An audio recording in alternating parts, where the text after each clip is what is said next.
alltså jag fick för mig att det var kanske att jag kände liksom på läpparna så att det smakar bäst då. Men det är inte alls säkert att det är det, men det där är lite giftigt.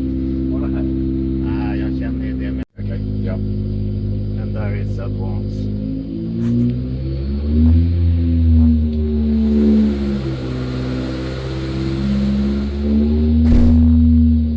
Ja. And it can be fixed.